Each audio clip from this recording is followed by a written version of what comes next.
Bueno, compañeros, entonces vamos a empezar con lo que sería la conferencia. En este caso, pues va a ser nuestro compañero Carlos Fernando Enrique, entonces le cedo la palabra.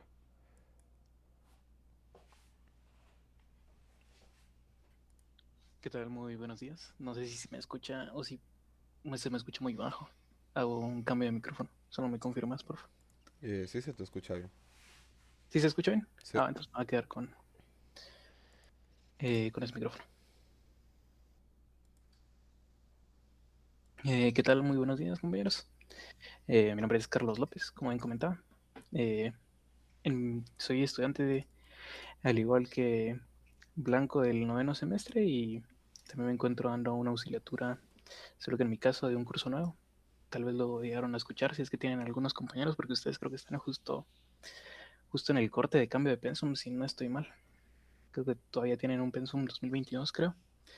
Y el curso que yo imparto es comunicación asertiva. Ese es del pensum 2025, entonces eh, probablemente nos quedamos a nada de conocernos en ese curso. Pero bueno, comenzando con el tema de la conferencia. En nuestro caso vamos a ver la parte de los fundamentos y aplicaciones del protocolo I2C en el desarrollo con Arduino, que es la integración con sistemas embebidos, que es lo que generalmente se utiliza. Eh, Ustedes en este punto han estado trabajando, si no recuerdo mal, únicamente con lógica combinacional, y ustedes van a empezar a utilizar Arduino. Van a estar muy agradecidos de hacer ese cambio, de pasar de una lógica combinacional a utilizar integrados únicamente a utilizar Arduino. No sé si ya, ya les dejaron práctica con Arduino, pero si no, van a ver el bonito cambio que es mucho más a lo que nosotros conocemos con los lenguajes de alto nivel. Eh, la comunicación en sistemas embebidos. ¿Y cuál es el problema que nosotros tenemos? Es que nosotros cuando creamos los sistemas embebidos, cuando trabajamos ya con sistemas embebidos, nosotros tenemos una gran cantidad de dispositivos que nosotros queremos eh, controlar, ya sea leer información de estos componentes o mandar a ejecutar instrucciones en estos componentes. Eh, entonces nosotros, ¿qué es lo que nosotros buscamos? Tener una heterogeneidad. Los sensores y actuadores de distintos fabricantes poseen arquitecturas internas dispares que impiden la comunicación nativa. ¿Qué es lo que se propone? Como siempre, una estandarización, los lenguajes protocolizados para traducir impulsos eléctricos crudos en información coherente y procesable. El contexto, en escala global, sin protocolos, la integración tecnológica fracasaría. En el ecosistema IoT, la intercompatibilidad es el núcleo de más de 20 mil millones de dispositivos. Como nosotros nos podemos dar cuenta, nosotros eh, generalmente vamos a querer tener algún dispositivo en el que nosotros podamos mostrar la información de lo que nuestro sistema eh, está haciendo. En este caso lo representamos mediante un display OLED. Eh, También nosotros, dependiendo del microprocesador que nosotros estemos trabajando, eh, necesitamos acceder a una memoria y por supuesto también hacer la lectura de nuestro entorno, eh, que es lo que idealmente, para lo que idealmente nosotros desarrollamos todo este tipo de comunicación. En este caso, como ejemplo, tenemos un sensor de temperatura y sin protocolos no podríamos nosotros comunicarnos con todos estos dispositivos. Eh, Antes de nosotros seguir bueno, vamos a seguir con la parte de la heterogeneidad, un poco de lo que nosotros queremos abarcar, perdón. El, como bien se comentaba, en las arquitecturas dispares, sensores, actuadores y pantallas son diseñados por diferentes fabricantes y con lenguaje distinto. Entonces, nosotros vamos a aprovecharnos de eh, todos los protocolos estandarizados, entre uno de ellos, el que vamos a desarrollar más a profundidad el día de hoy, que es el TI12. Eh, Tenemos una gran cantidad de dispositivos, más de 20 mil millones de dispositivos interconectados, que es estimados a corto plazo, y nosotros debemos orquestar toda esa comunicación. Ahora sí, antes de seguir con la parte del que nos corresponde con el protocolo I2C, yo quería hacer un pequeño repaso de cómo llegamos a la actualidad en cómo controlamos estos dispositivos. Entonces quería hacer un repaso eh, bastante atrás, digamos, en donde nosotros, cómo comenzamos la parte de las comunicaciones. Por ejemplo, tenemos en 1801, tenemos el tejar de Jacquard, que es una separación entre máquina e instrucciones. Aquí se hacía una utilización de tarjetas perforadas que dictaban patrones mecánicos, demostrando que las instrucciones pueden existir independiente de la estructura física que se ejecuta. Pero inclusive antes de una tarjetas perforadas, los sistemas eran todavía más rústicos. Nosotros utilizamos, al inicio de la computación, las computadoras no eran programables, sino que se debía de recablear por completo el circuito eh, para poder ejecutar distintos programas. Entonces, con ello, el primer avance que se logró dar es toda la parte de las tarjetas perforadas, donde comenzamos con la abstracción de el lenguaje máquina a algo programable. Luego tenemos en los 40 la computadora de ENIAC. No sé qué tan familiarizados estarán ustedes. Eh, la programación como un recableado físico. Era una tarea de ingeniería eléctrica pura, requería la manipulación física de los paneles e interruptores. Un error implicaba reiniciar el proceso que tardaba horas en cargarse. Aquí la manera en la que los ingenieros de la época programaban programaban los dispositivos era a través de cables físicos.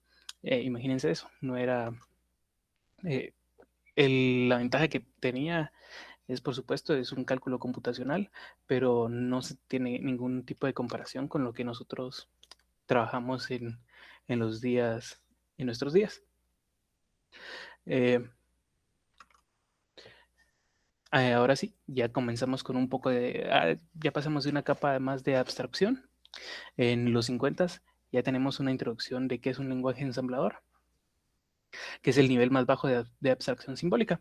Y primero tenemos a Grace Cooper, que introduce mnemónicos para representar operaciones binarias, aunque más legibles, el código seguía eh, íntimamente ligado y limitado a la arquitectura específica de cada procesador físico. Eh, Aquí podemos ver un ejemplo simple de cuáles son las instrucciones que, se, que representan en el ensamblador.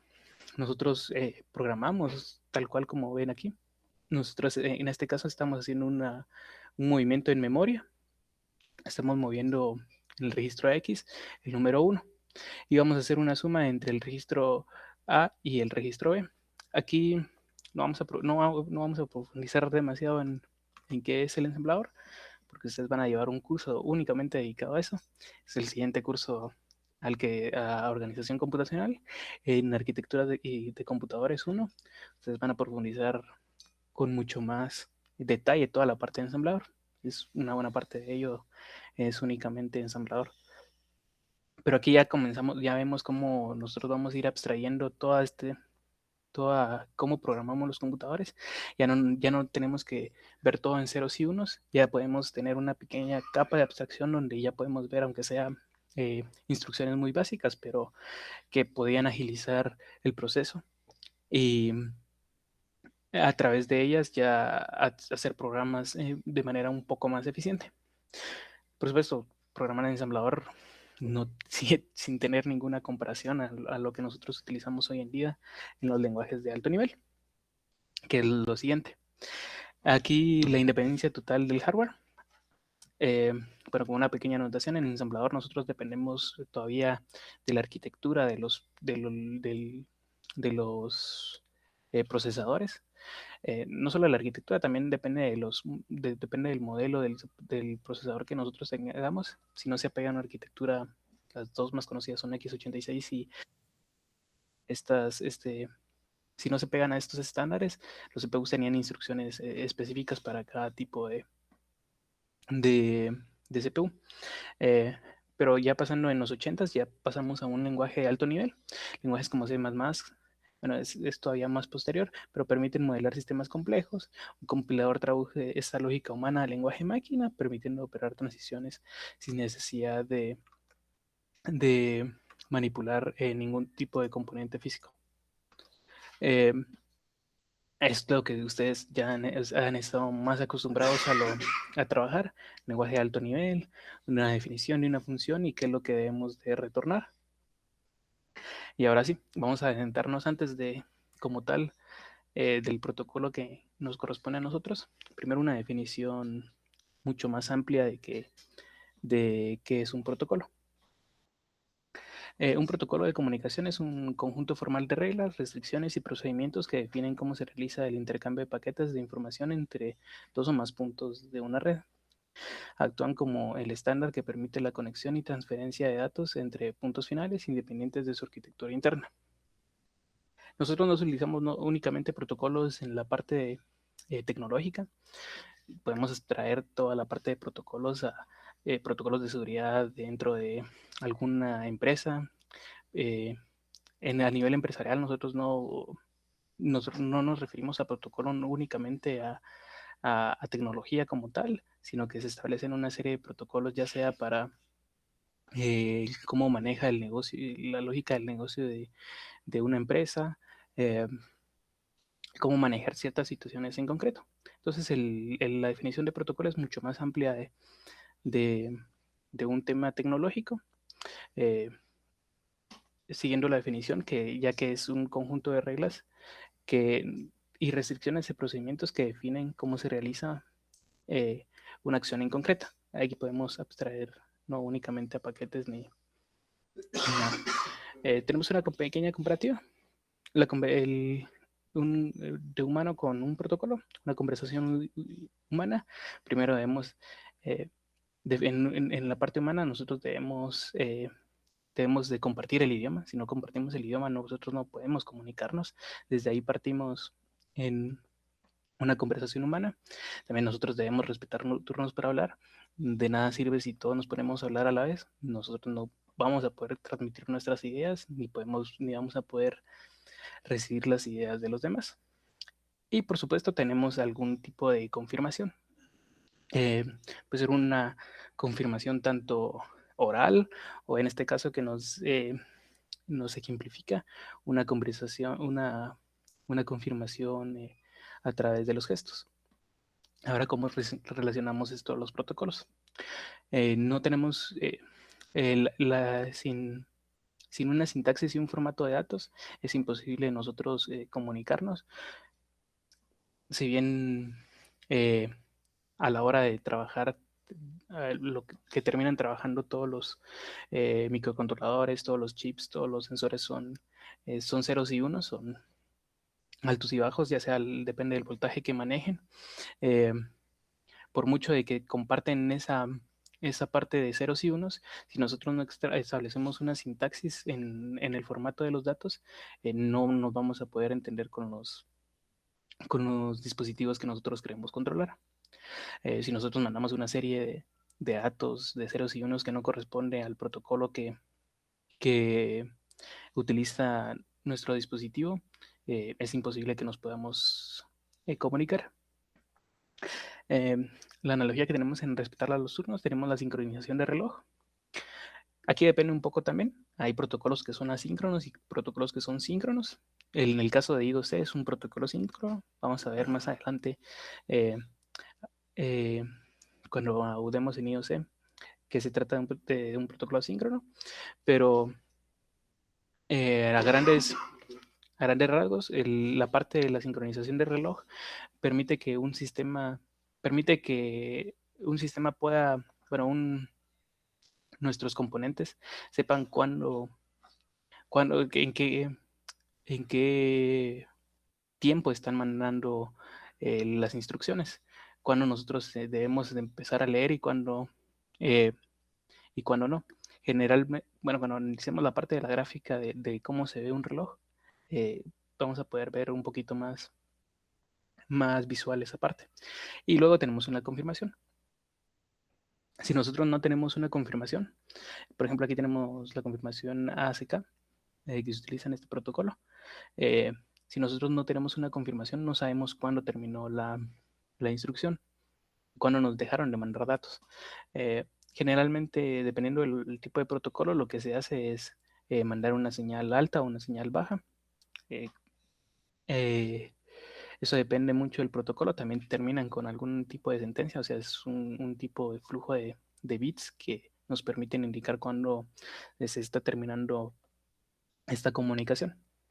Entonces, sí, repasando un poco, si no tenemos una sintaxis y formato de datos, no nos vamos a entender.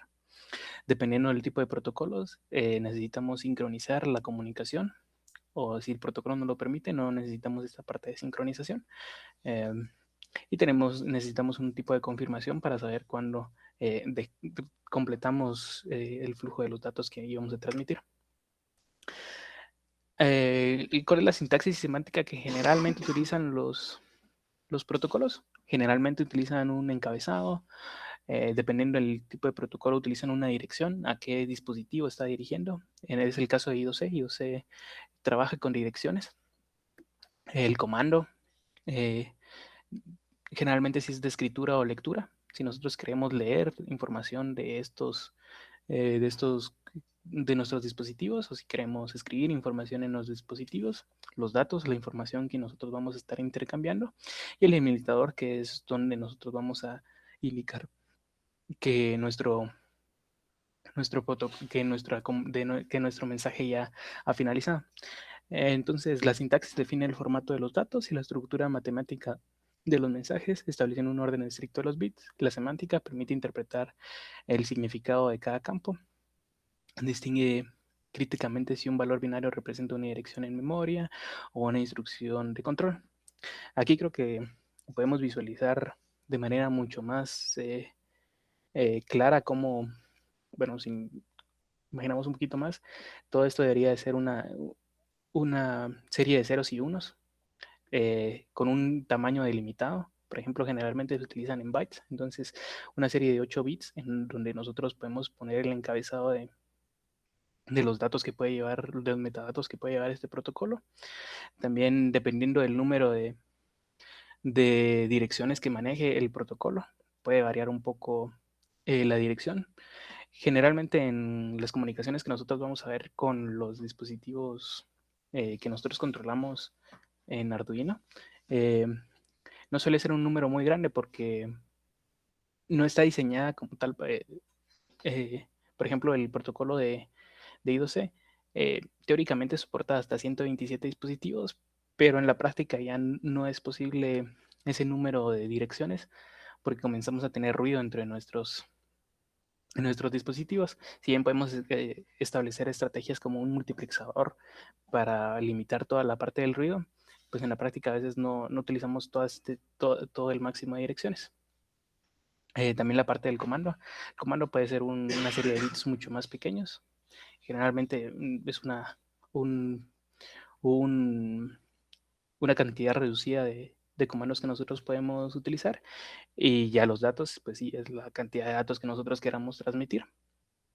Y el delimitador, que es la parte mucho más importante de cómo saber cómo termina el, el mensaje.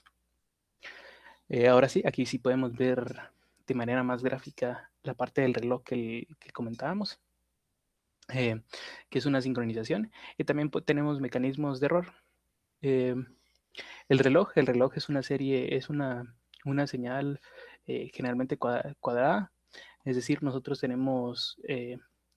mandamos una señal de altos y bajos de manera cíclica y también de una manera periódica. Cíclica porque se repite completamente y periódica porque nosotros podemos delimitar el tiempo que utiliza esto y ese tiempo el tiempo que está en alto y en bajo y este tiempo debe ser constante. A eso se refiere. Y tenemos la señal de los datos.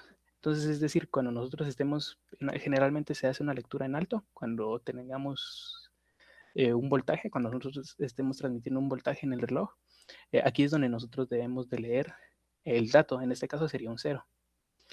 Aquí dejamos de tener una lectura y aquí comenzamos a tener un 1. Y así nos vamos en la parte de cómo sincronizamos nuestros datos. Como les comentaba, es una temporización estricta. Asegura que el emisor y el receptor operen bajo la misma métrica de tiempo compartido.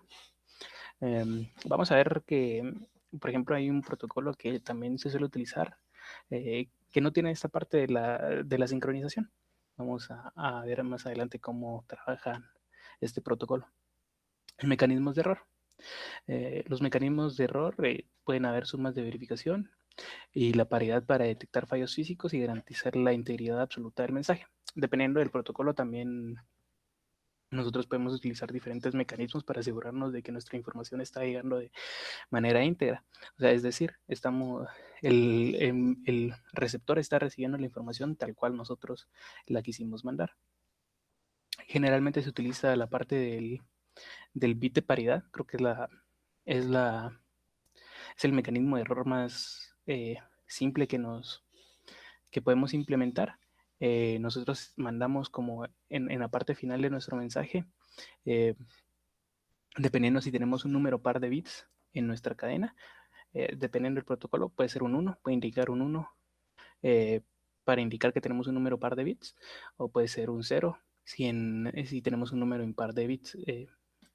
También existe otro tipo similar a este de la paridad, donde nosotros completamos la paridad. Digamos, si nosotros mandamos una serie de unos, tenemos por ejemplo 11 unos, este es un número impar, entonces nuestro bit de paridad lo que va a hacer es completar esa paridad o no.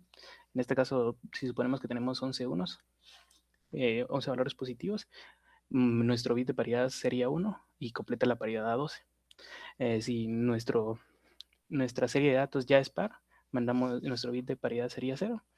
Y así existen muchos más mecanismos de error, mucho más complejos y por supuesto mucho más fiables. Pero ese es el más básico y el primero que miramos nosotros. Requisitos críticos, optimización de pines. También es algo que nosotros, también es algo que los protocolos tratan de, de alcanzar, un bajo consumo y una fiabilidad intracircuito. La optimización de pines. Los microcontroladores tienen un número limitado de pines de entrada y de salida, GPIO. Las interfaces deben minimizar el cableado físico.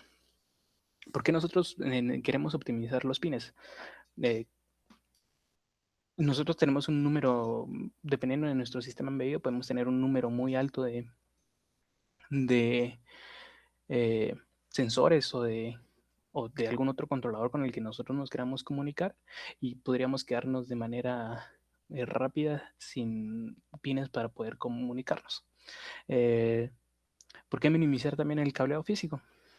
Como ustedes saben, la parte de minimizar errores siempre es la que nosotros buscamos, tanto a nivel de código, pues también con mucho más sentido a nivel de algo físico.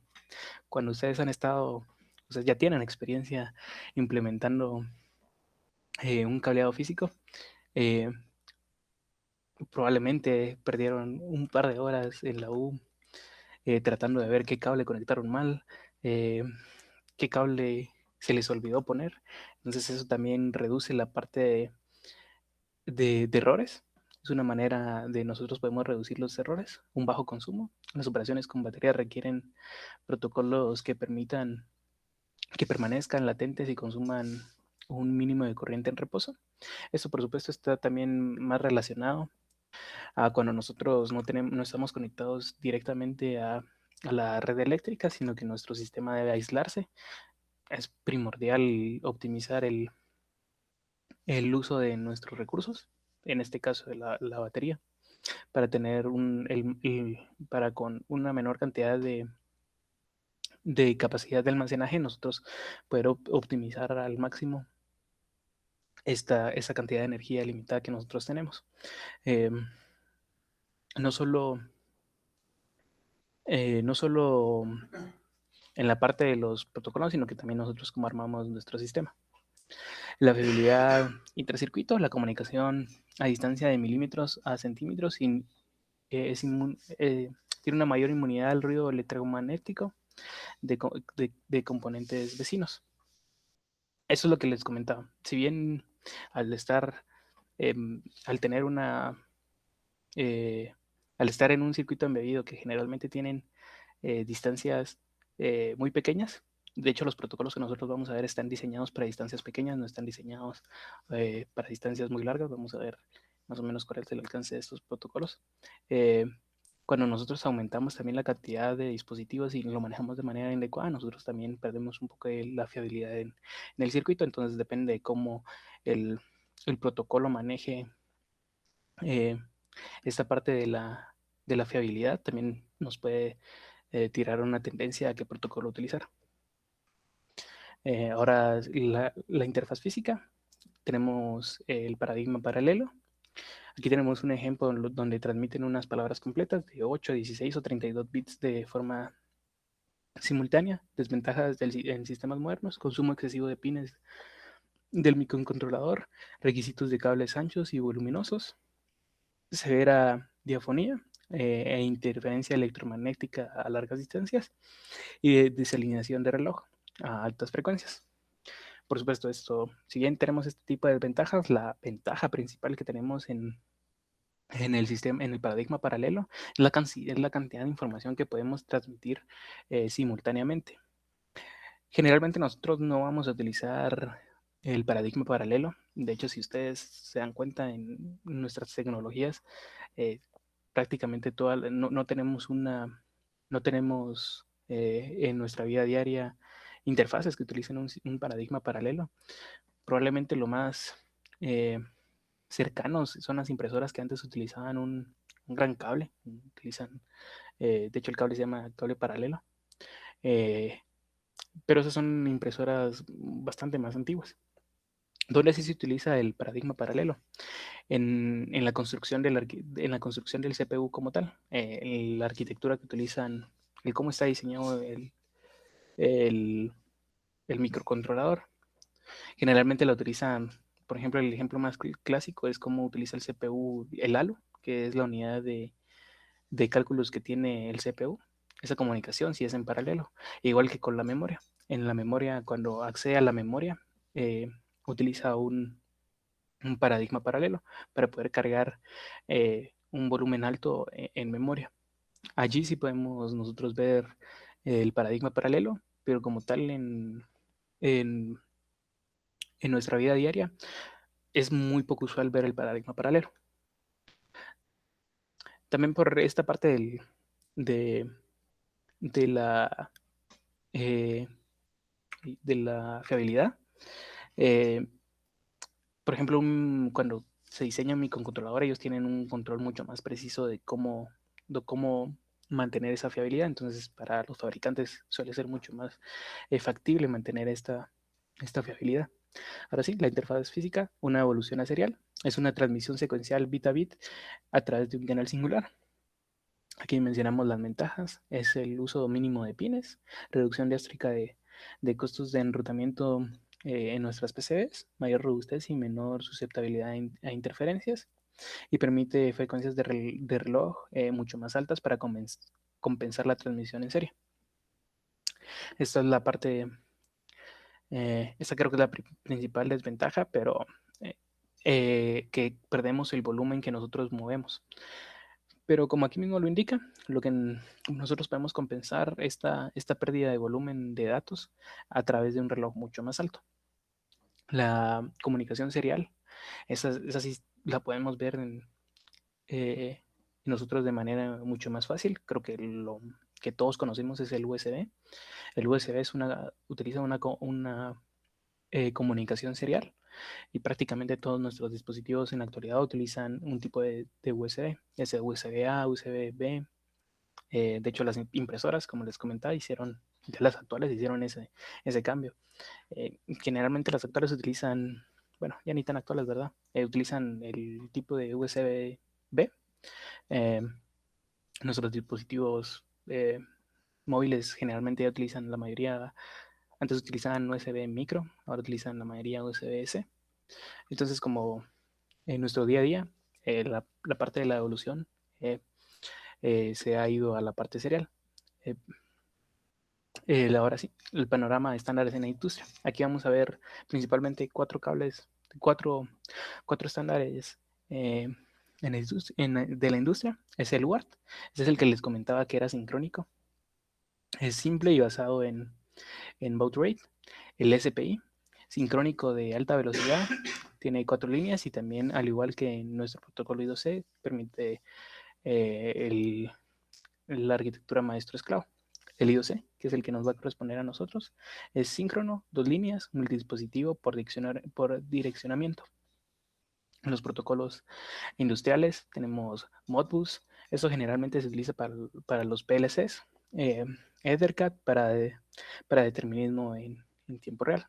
Aquí vamos a profundizar un poquito más en la comparación de estos tres, que son los que se pueden utilizar principalmente con Arduino. En UART tenemos 2 líneas.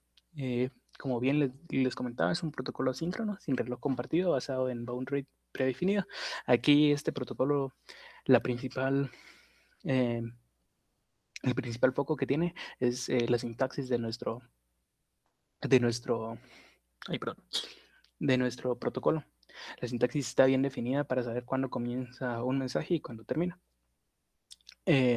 Una desventaja de que tiene UART es solo nos permite de un dispositivo a otro, o sea, máximo podemos tener 2 dispositivos conectados directamente. Ahora sí, SPI tiene 4 líneas, tiene MOSI, MISO, SSK, SS, es síncrono de alta velocidad y también nos permite una arquitectura maestro-esclavo ruteada a través de hardware. ¿A qué se refiere ruteada a través de hardware? Aquí nosotros tenemos una línea específica, es decir, un cable directo para hablarlo en términos mucho más simples, que es cuando nosotros le indicamos a nuestros dispositivos que estamos controlando cuándo vamos a comunicarnos con ellos. Es decir, que por cada dispositivo que nosotros tengamos, tenemos que cablear un cable directo para indicar cuándo vamos a comunicarnos con ellos. Ahora comparado con I2C, únicamente utiliza 2 líneas, a diferencia del SPI, donde nosotros debemos dedicar un cable exclusivo solo a un dispositivo distinto. Aquí no. También es un protocolo síncrono. Ya hablamos de a qué se refiere cuando se habla que es síncrono, que es decir, utiliza un reloj. Es multinodo mediante direccionamiento por software. A diferencia del SPI, nosotros en I2C, para poder comunicarnos con el dispositivo, lo hacemos a través de su dirección. Es de lo primero que nosotros mandamos.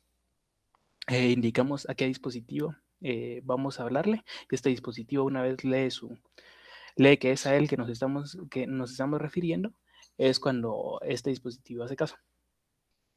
Ya sea mandarnos información o que nosotros le hayamos mandado información a este dispositivo. En automatización industrial a gran escala, aplica como Modbus y EtherCAT, como les había comentado. Nuevamente, ahora sí nos vamos a centrar únicamente en I2C y SPI. La decisión suele estar dictada por la disponibilidad de pines GPIO y los requisitos de ancho de banda. Ambos son síncronos, pero operan bajo filosofías de red distintas. Perdón. ¿Por qué la disponibilidad de pines GPIO? Como bien les comentaba, en SPI nosotros debemos cablear cada dispositivo con un cable para indicarle cuándo nos estamos refiriendo a este dispositivo. Por supuesto podemos utilizar un multiplexor, pero siempre mantenemos esa complejidad.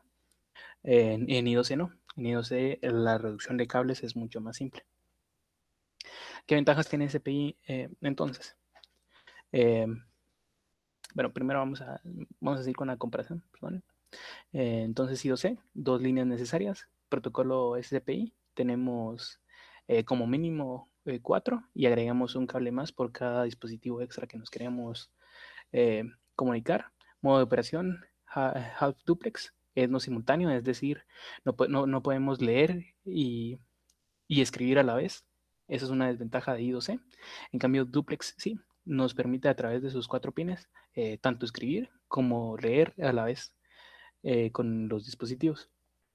en una arquitectura de red, multimaestro y multiesclavo.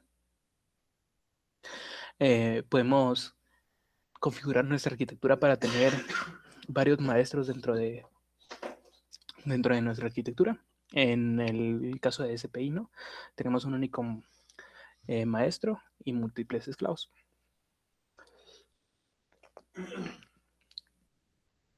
Perdonen, compañeros, estoy un poquito enfermo. ¿Qué se refiere la arquitectura maestro-esclavo? Es decir, nosotros tenemos un maestro que es el que se va a encargar de eh, de controlar a todos los dispositivos, todos los demás dispositivos, es el encargado, él se va a encargar él va a saber cuándo leer o cuándo debe escribir una instrucción en los demás, en los esclavos, y los esclavos deben estar atentos cuando el maestro desea ejecutar una acción sobre ellos. Seguimos con la comparativa. La velocidad de transferencia es alrededor de 100 kHz a 5 MHz, o a 5 MHz. El protocolo SPI es de 10 MHz a 80 MHz. Es mucho mayor la cantidad de información que podemos transmitir a través de SPI. Direccionamiento es a través de software de 7 o 10 bits. De hardware es una línea física que está conectada al esclavo. La verificación de datos utiliza ACK o NAT nativo. Y el SPI carece de una verificación estandarizada. Es decir, el estándar de SPI no trae por defecto una verificación de datos. ¿Cuándo podemos elegir SPI? SPI detecta aplicaciones que requieren actualizaciones masivas y rápidas de información. Por ejemplo, transmisión de un video o audio en tiempo real, lectura, escritura en memorias flash de alta capacidad, flujo de datos continuo sin sobrecarga, del direccionamiento por software. La desventaja es la complejidad del cableado que aumenta linealmente con cada dispositivo adicional. Requiere un pin SS por esclavo. ¿Cuándo elegir I2C? I2C simplifica drásticamente el enrutamiento de las placas de 2 capas al utilizar solo 2 líneas globales. Redes densas de sensores de baja velocidad, relojes de tiempo real y pequeñas pantallas OLED. Sistemas donde la conservación absoluta de pines GPIO es la prioridad máxima. Desventajas: sobrecarga del protocolo debido a los bits de direccionamiento y confirmación obligatorios. Como bien les comentaba, generalmente en nuestros proyectos que se dejan en este curso, pues preferiblemente nosotros nos indicaríamos a una parte de I2C. Creo que por eso el tema de la conferencia, porque nosotros no vamos a manejar una cantidad de información muy grande. Generalmente vamos a manejar pantallas y solo vamos a hacer lecturas en sensores, entonces es por ello que este es el ideal para los proyectos que nosotros nos dedicamos. La arquitectura eléctrica I2C, el concepto del drenaje abierto. Wired AND, el bus solo está en estado alto.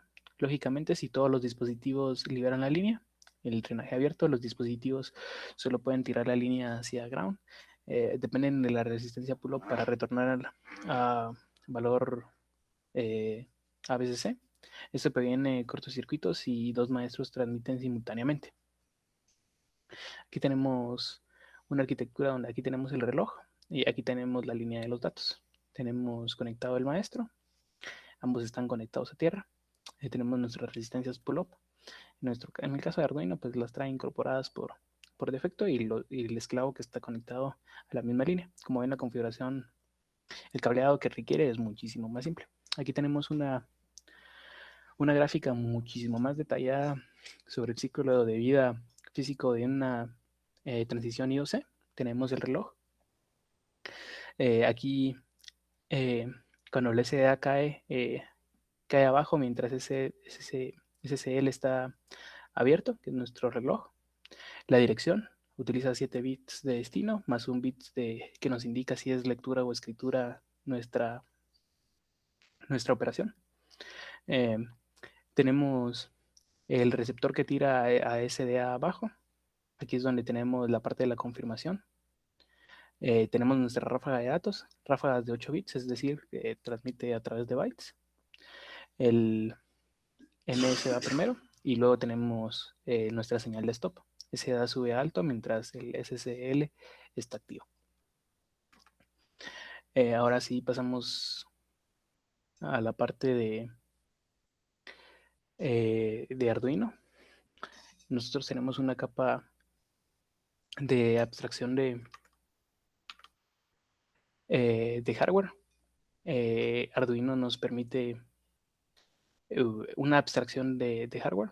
Tiene una, eh, bueno, nos permite que el usuario tenga una menor complejidad al interactuar con microcontroladores y con los microcontroladores y conectarlos con diversos sensores o dispositivos. Tenemos, entre más cerca del CPU, nosotros tenemos mayor complejidad y tenemos menos abstracción.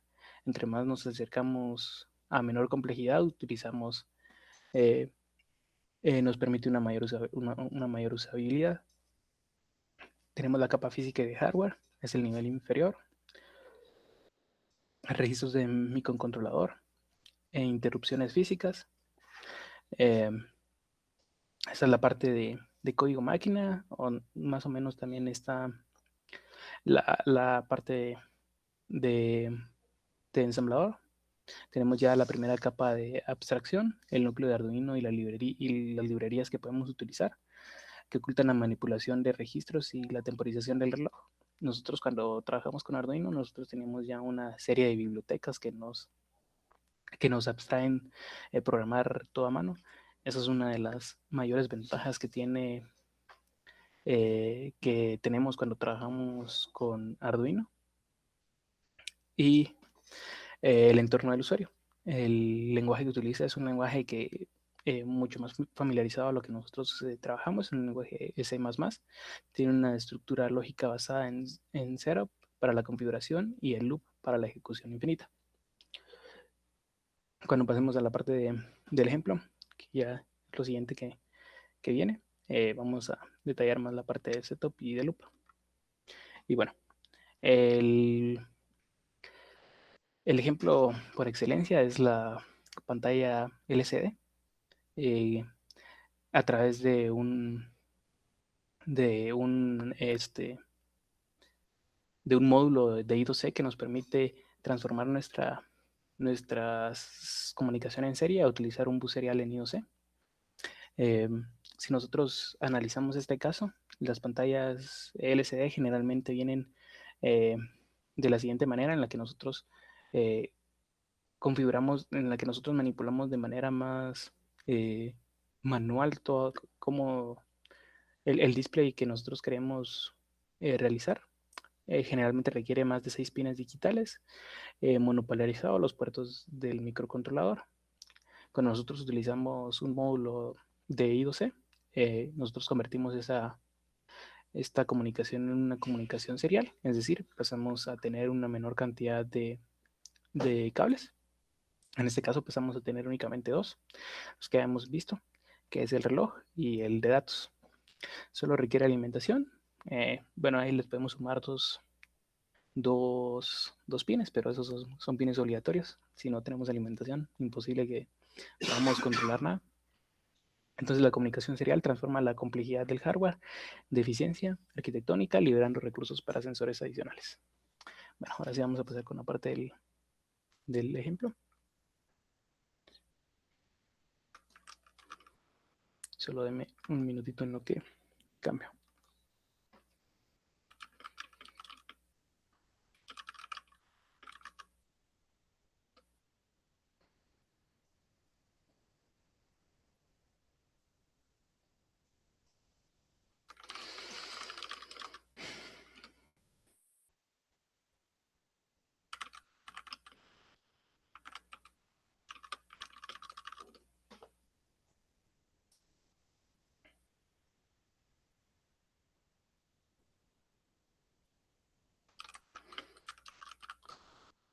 Eh,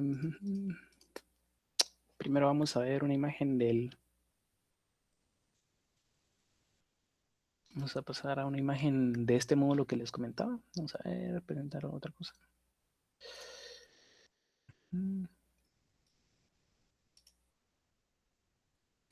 Esta es una imagen de la pantalla LCD, en este caso es de 16:2. Nos permite desplegar 16 caracteres y tenemos 2 filas. Y este es el módulo que probablemente todos van a utilizar, o la verdad es que les recomiendo utilizarlos. Ya ven que pasamos de una cantidad de 2, 4, 6, 8, 10, bueno, más de 6 pines. Pasamos a solo tener 2 conectados al Arduino. ¿Qué es lo que tenemos en nuestro módulo I2C? Bueno, primero la pantalla LCD. Cómo funciona una pantalla LCD es a través de una retroalimentación de luz. Nosotros podemos configurar los cristalitos para que se vean más opacos, o sea, es decir, que dejen pasar menos o más luz, que es la parte visible que nosotros tenemos aquí en las letras. Y también podemos configurar una retroalimentación de nuestra pantalla. El problema más típico que tenemos es que cuando conectamos por primera vez nuestra pantalla, ya sea tenemos de dos, ya sea que nuestra pantalla se vea completamente en blanco, no podamos ver ni un solo carácter. No sé si ustedes ya han trabajado con las pantallas. Si no, creo que les voy a ahorrar ese pequeño disgusto. Podemos tener la primera vez que lo conectamos la pantalla completamente en blanco o la pantalla completamente en negro. ¿Cómo solucionamos esto? El módulo LCD, perdón, la pantalla LCD trabaja a través y configuramos este contraste a través de una resistencia. Bueno, en este caso utilizamos un potenciómetro. Bueno, de recomendable se utiliza un potenciómetro. Si ustedes compran el módulo I2C, que es lo que generalmente se recomienda, este módulo ya trae ese potenciómetro. Entonces, lo único que les toca hacer es ajustar el potenciómetro para que pueda ser visible las letras como ustedes deseen. Ya sea de que si se les aparece completamente en blanco la pantalla, pues lo aumentan un poco y van ajustando para que las letras se vayan distinguiendo. Ahora, si el módulo viene configurado hasta que solo se ve todo en negro, entonces ustedes van bajando un poco el potenciómetro para que se puedan ver nuestros mensajes puedan ser legibles, ¿verdad? También este módulo I2C nos permite tener un jumper. Un jumper hace referencia a que nosotros conectemos de manera directa dos pines. Eso es un jumper. Si ustedes han trabajado con computadoras a veces y no tienen y están montando una computadora y ustedes quieren encender una computadora, a veces se hace a través de un jumper cuando no han conectado el botoncito del CPU. Aquí es lo mismo, tenemos un jumper que nos permite tener siempre encendida la parte de LED, aunque también podemos configurar esa parte a través del software. Nosotros podemos configurar cuando esté encendida la pantalla y cuando no esté encendida. Vamos a verlo en el ejemplo. Y como les comentábamos, nuevamente la hincapié en que nosotros pasamos de tener una gran cantidad de pines a solo dos conectados al Arduino y los dos quedan conectados a la corriente, que es los 5 voltios generalmente, y a tierra. Bueno, ahora sí vamos a empezar con la parte del ejemplo. En mi caso, el ejemplo que les preparé una simulación. Pues creo que es mucho más legible para el tema de la virtualidad. Creo que les va a traer recuerdos este programa. O no sé si todavía estarán con este programita. Pero para nuestro ejemplo, van a ver que es muy sencillo. Vamos a utilizar Tinkercad. Bueno, yo no sé si ustedes lo utilizaron. Generalmente en la virtualidad, cuando me tocó a mí, lo utilizamos para las físicas. Pero eh, esta simulación nos permite tener aquí los componentes de Arduino y para lo que necesitamos es más que suficiente. ¿Qué configuración tenemos aquí? Aquí lo podemos ver muchísimo más detallada. Tenemos la parte eh, del cableado a los pines. Creo que este es no recuerdo qué pines. No sé si es el 14 o el 15. Vamos a verlo a nivel de código. No recuerdo ahorita exactamente. Y tenemos el reloj comunicado directamente ahí. El voltaje, bueno, tenemos a la parte de tierra y tenemos a la parte del positivo. Vamos a analizar nuestro código.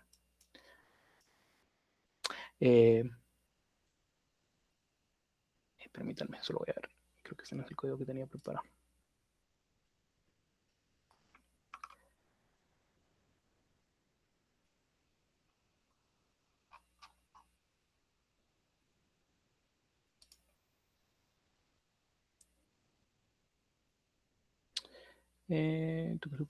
Tenía preparado un código más completito. Denme chance para cargarlo. Para dejarles ahí una manera alternativa de que lo pueden trabajar. Ahorita.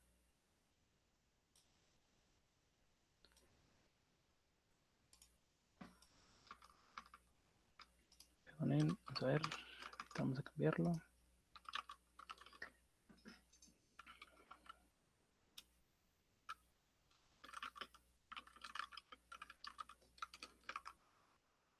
Y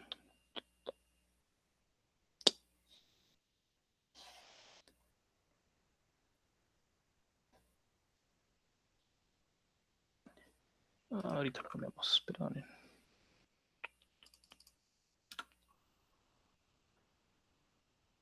Creo que era este el que tenía.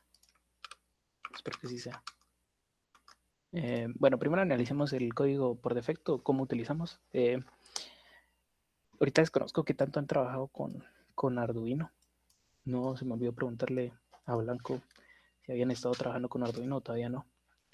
Pero vamos a hacer un repaso del código Arduino ahorita de manera simple. Nosotros tenemos nuestro código se basa en C++. Entonces tenemos una estructura definida. Nosotros podemos definir nuestras variables, cosa que ustedes pues ya en cursos de programa ya saben más que de sobra. En este caso define una variable de segundos en 0. Y tenemos nuestra importación, perdón, me faltó la primera línea, es nuestra importación de nuestras librerías.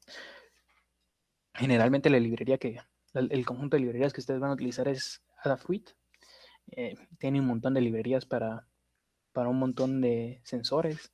En este caso es para la pantalla de cristal líquido, pero asimismo tiene para el montón de cantidad de sensores, probablemente el de temperatura, que es el que fijo van a utilizar, tal vez de sensor de gas, no sé qué más les pueden dejar, pero todo eso no se tienen que preocupar ustedes, todo eso es a través de librerías, entonces eso es lo bonito de Arduino, pasamos eh, de la lógica combinacional compleja al uso de librerías que nos automatizan de manera mucho más rápida todo.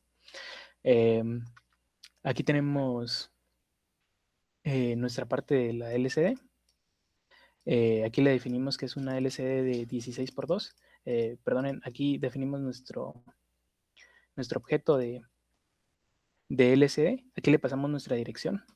Nuestra dirección, recuerdan que les había comentado que I2C trabaja a través de direcciones.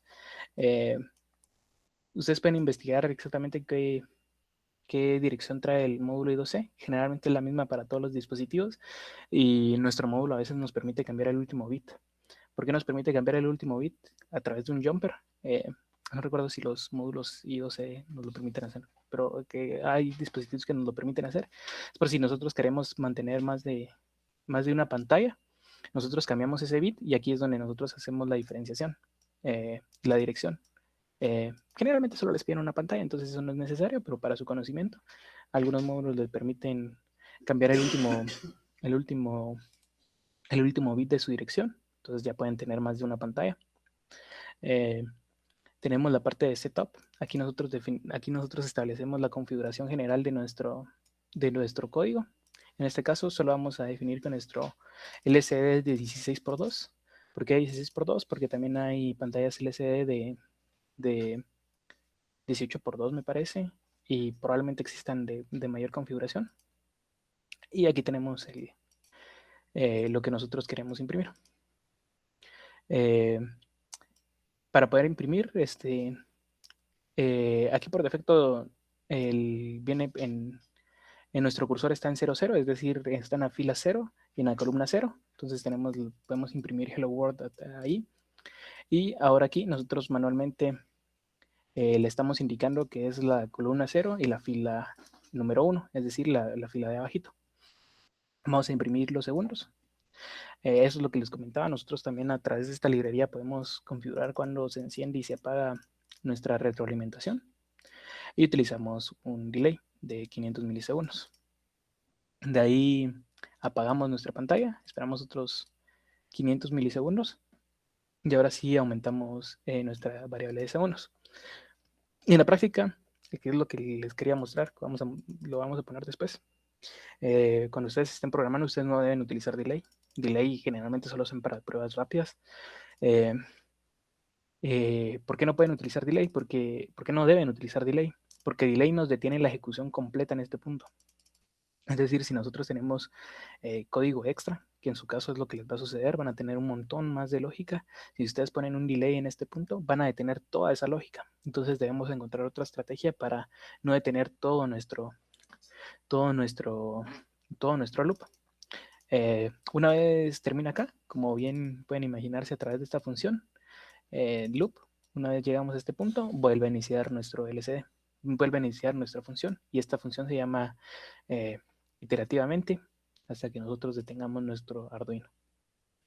Vamos a empezar la simulación.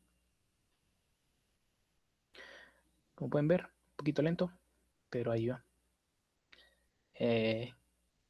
A través de estas dos líneas nosotros configuramos en donde nosotros queremos que se muestre el print.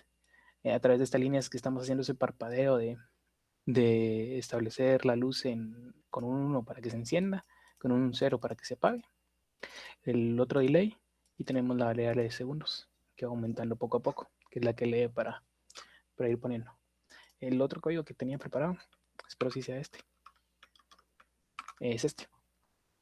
Aquí les muestro lo mismo, pero evitando eso que les había comentado, utilizar delay.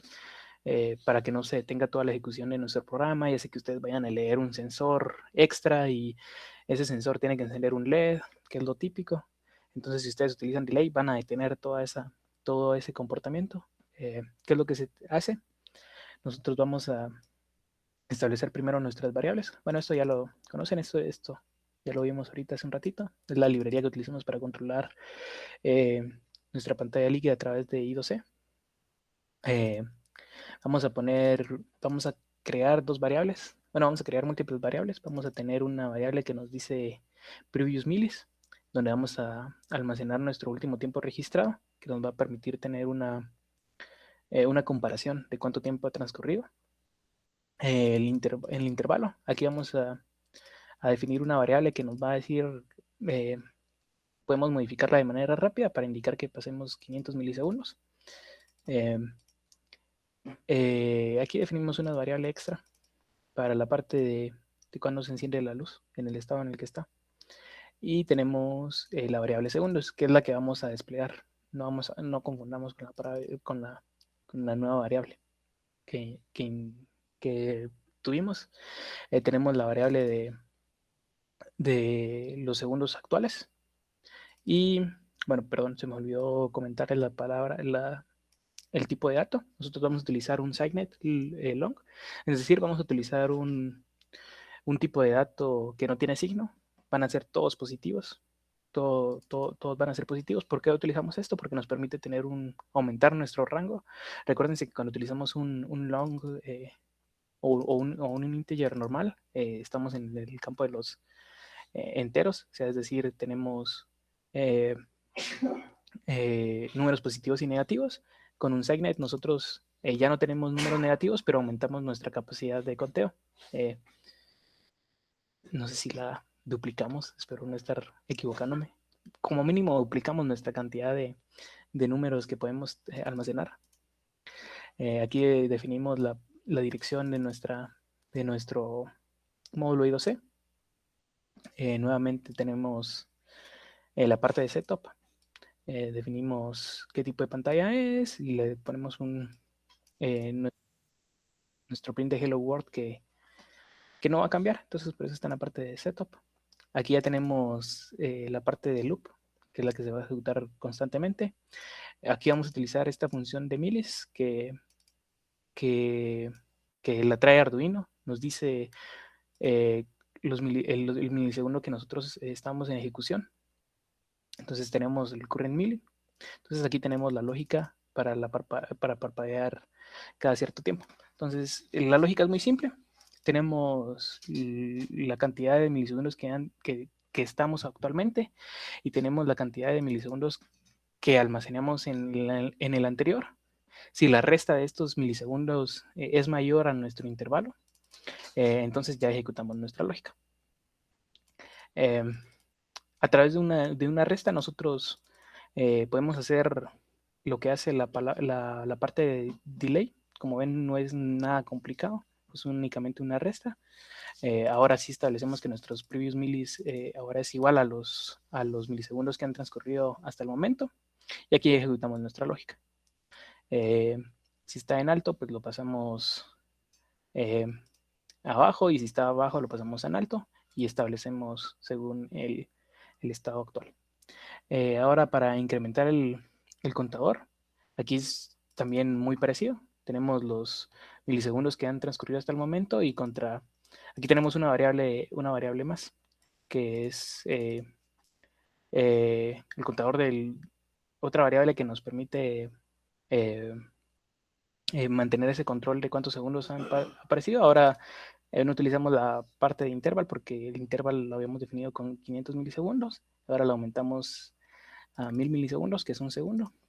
Y entonces nuestra segunda variable de control de cuántos segundos han transcurrido es igual a los segundos actuales. Ya podemos aumentar nuestro contador. Y ahora sí, nos ponemos en la parte de la primera columna y segunda fila y podemos imprimir nuestros segundos. Y vamos a dar a la simulación. Como pueden ver, funciona exactamente igual. Esto es lo que ustedes deberían implementar a través de una resta, ir calculando el tiempo que ha pasado. En este caso fue un segundo y medio segundo. Y con esto, si nosotros agregamos más lógica, nunca se va a detener. Todo se basa en una única resta. Esto sería la parte del ejemplo que les tenía preparado. Bueno, una última anotación que yo utilicé cuando llevé Archi. Nosotros teníamos dos Arduinos. Entonces lo que nosotros hicimos fue comunicar, para no comprar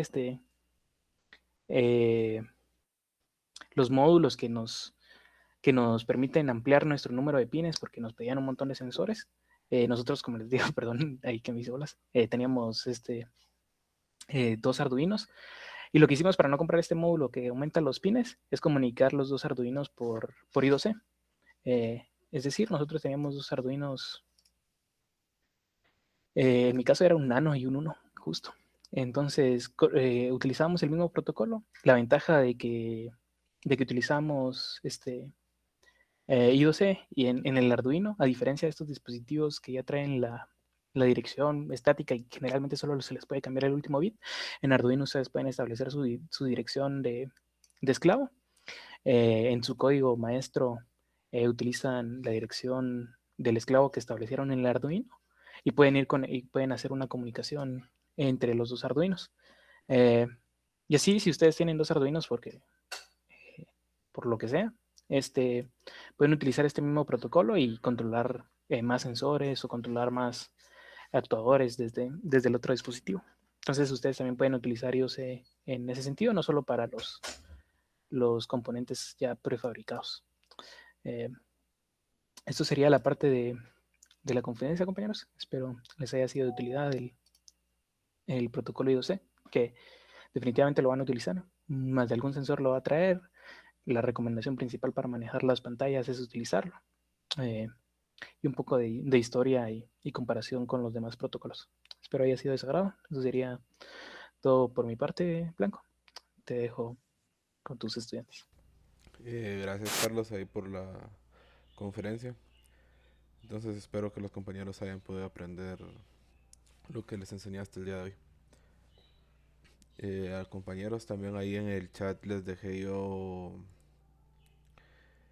un link de forums para que lo puedan llenar. Y asimismo no sé si vieron el formato de asistencia para el día de hoy, en donde colocan su nombre, carnet y lo que les sigue el texto que les mandé ahí como mensaje.